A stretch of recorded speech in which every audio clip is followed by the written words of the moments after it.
What is up, Dreamedia family? This is Zach, and welcome back to another episode. On today's episode, we are going to be checking out side by side the Marantz Cinema 50 and its big brother, the Marantz Cinema 40, which is the flagship AVR for the whole cinema series. I can't wait to show this thing to you guys and compare the features and everything about it side by side.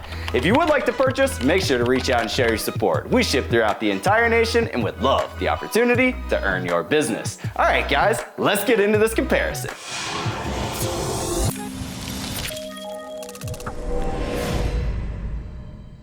All right, welcome back, Dreamedia family. Before we get into pulling out the Cinema 50 and putting in the Cinema 40, I wanted to go over some of the quick differences between the two units. You're looking at different power ratings. You got 125 watts per channel, 2 channels driven at 8 ohms, going up to the Cinema 40 from the Cinema 50. Now, that's very important that you note that, guys. Whenever you're looking up AVRs, processors, and amplifiers, the all-in-one unit, you want to look at the true power rating. So it may say 125 watts per channel, but that's only 2 channels driven. So if you have very demanding speakers, you may need to consider getting separates, which I'm going to get into here in just a minute, because whenever I did the Cinema 50 installation, I actually hooked up an audio control Pantages G4 to it to drive my bed layer so that I could maximize the potential of the system and actually utilize the 110 watts per channel for my overhead Atmos 6 speakers. If you're interested in that video, we'll drop a link for you. Make sure to check it out. I put a lot of detailed information in there and walked you through the full setup. And I'm gonna do the same thing on today's video.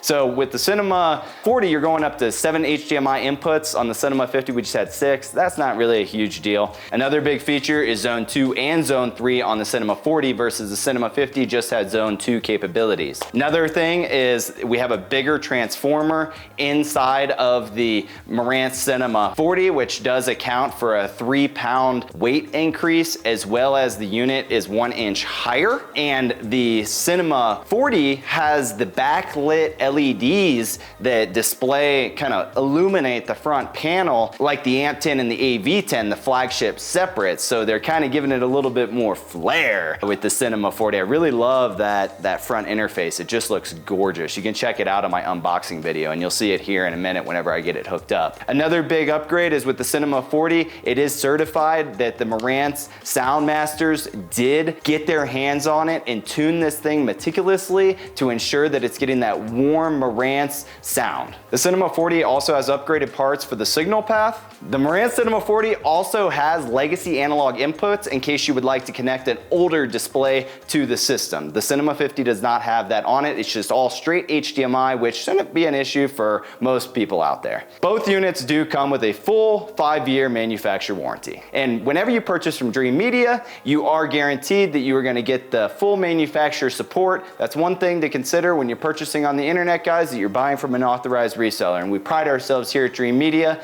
on being an authorized reseller and shipping nationwide. And don't forget to ask about our preferred installer network that we have in 28 different states if you don't want to DIY it. All right, Dreamedia family, now that I got both units side by side, let's check out this front interface. All right, starting with the Marantz Cinema 50 on the left, moving to the Marantz Cinema 40 on the right, they both appear to be very comparable, but there definitely are some differences. Starting off with the height difference, we have a 1 inch gap difference between the Cinema 40 and the Cinema 50. The front interface is very comparable. They both have this brand new, beautiful front interface. Now the difference is the Cinema 40 actually has a backlit LED that fires onto that display, which gives it a really beautiful, elegant finish and makes a statement in any space.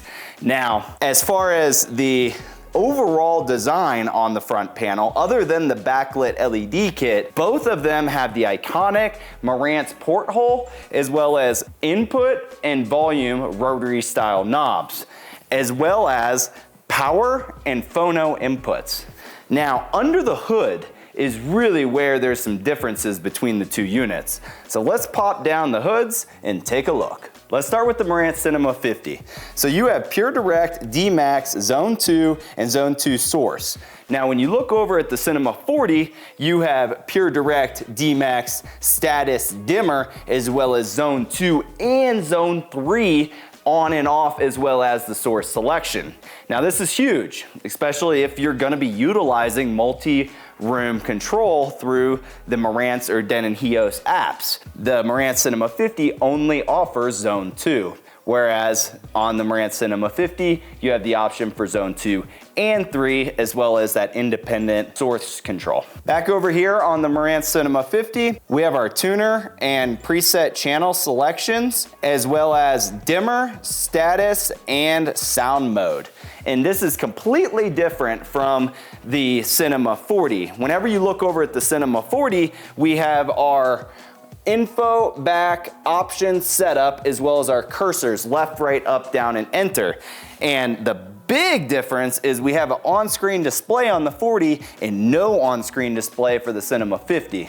You guys know I've been doing custom integration for years now, and a lot of the projects we're working in AV racks, and for my preferred installers around the country, you're definitely gonna want to have that on-screen display for making quick menu changes on the fly, whereas with the Cinema 50, you actually have to have the source plugged in, like the projector or the TV, and see that in order to make any menu setting changes. I really like that the Cinema 40 has that display right there, so you can go in and quickly tweak your settings on the fly. Now, other than that, you have the USB and the setup mic connections, and that's about it underneath the hood. So definitely some big upgrades just looking at the front of the Cinema 40 versus the Cinema 50. The extra height difference and the weight difference is because it has a bigger transformer in it.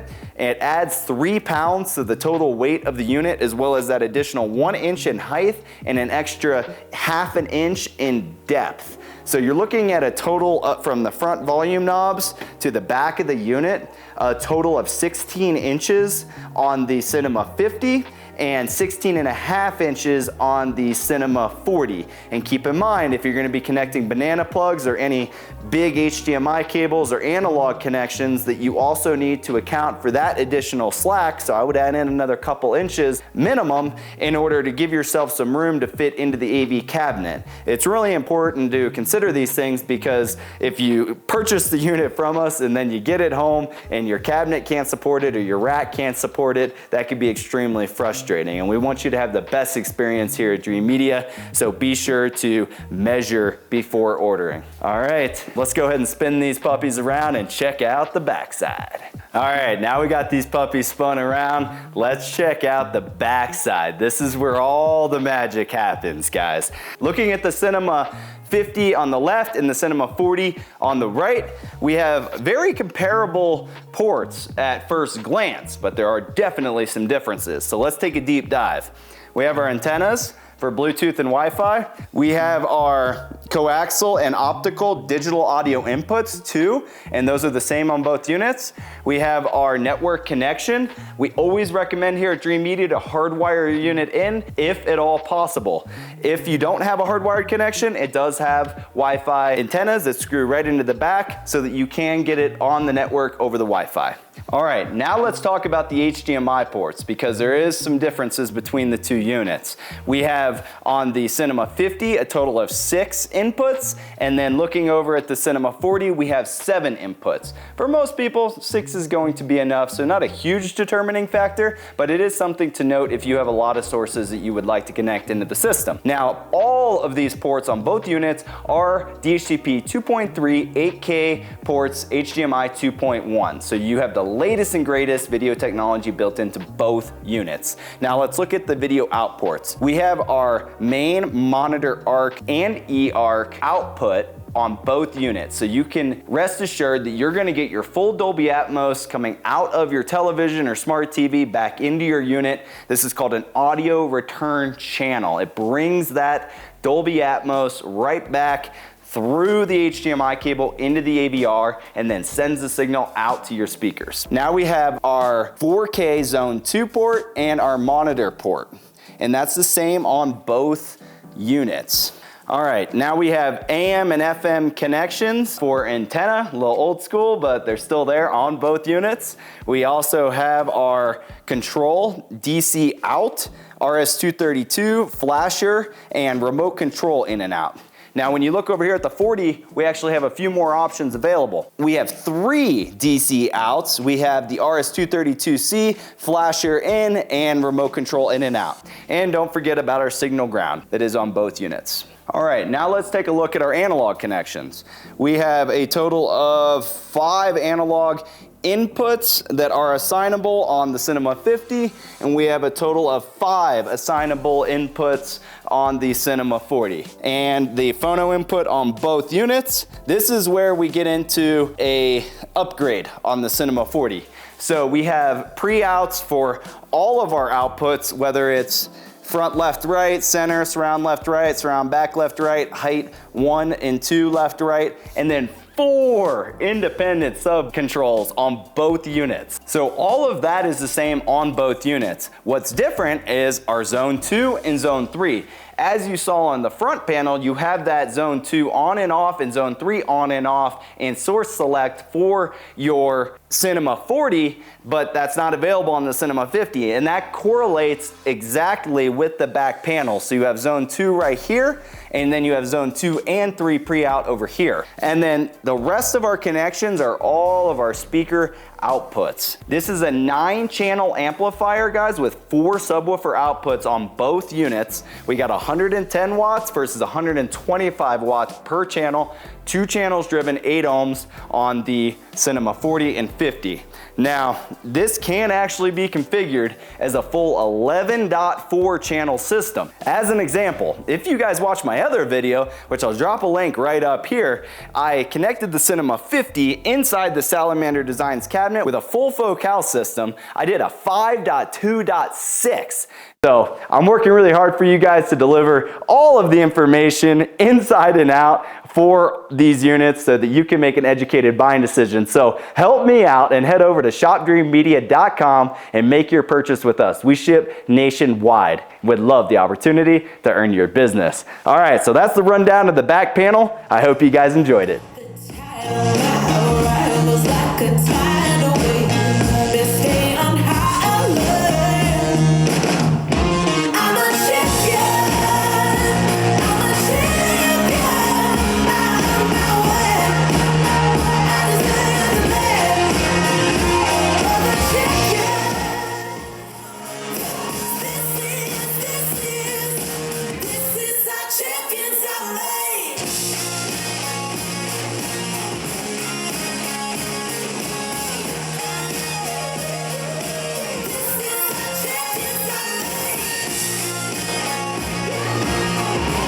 All right, Dreamedia family, that is a wrap on my quick side-by-side comparison of the brand new Marantz Cinema 50 and 40. These are both beautiful units, and I don't think you can go wrong either way. But if you would like to purchase this unit, make sure to reach out and show your support. We ship throughout the entire nation and would love the opportunity to earn your business. Keep in mind, we have preferred installers in 28 different states who can also help you get it put in.